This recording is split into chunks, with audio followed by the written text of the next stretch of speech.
Hi, this is Emil from Mindful Movement Coaching, and this is a detailed video that's going to talk a little bit about the clamshell exercise, which is a very popular exercise that is prescribed by physical therapists and other exercise-based practitioners to help people improve their hip stability and strength.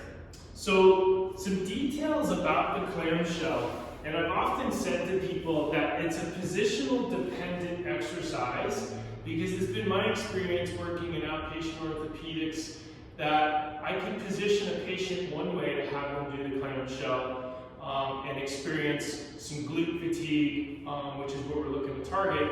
And I would position the next patient very similarly and they would not feel it. So that being said, over the time of working with that exercise and working with people, I have found that it's a positional dependent exercise. What does that mean? So that means that typically when we start off with the exercise, my feet will be in alignment with where the back of my hips are, and I'll have a bend in the knee, and I'll encourage people to keep a hand on top of their hip bone so that they're not rolling back. And then right from here, you can see I'm lifting my knee. And if you observe, I'm really not lifting my knee that far. There's just not that much range of motion in the hip joint. So this is a good way to get started with working the clamshell and starting to explore if you can get your glute to work. Now, when I talked about positional dependent, sometimes I've had to position people where the legs might be a little bit more extended, where the knee is a little straighter, and I'll have them perform the clamshell this way.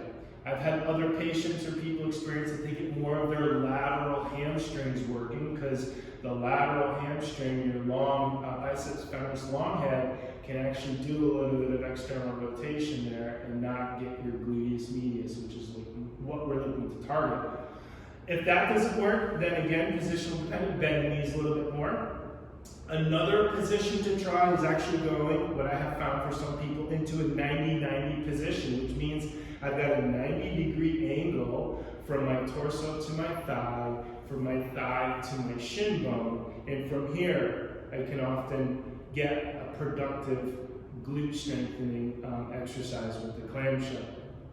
Now, interesting to note, there was a study done a long time ago now, and what they found was through EMG studies where they actually go in and determine the motor unit recruitment, it's actually your side lie hip abduction that gives you the most amount of motor unit recruitment.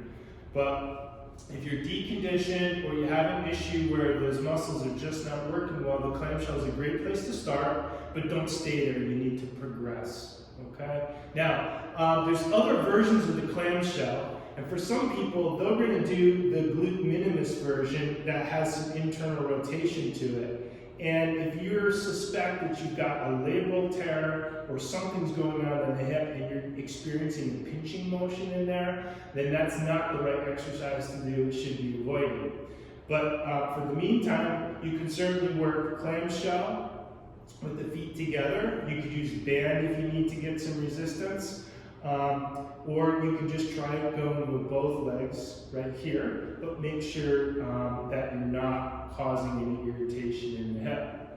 Now, some people, when they do the clamshell, they'll find that when they come back down, they'll get some pain. So we can actually use a yoga block and then just use that as a point of reference to keep your thigh or your hip from going into too much adduction, where you could be experiencing a painful arc.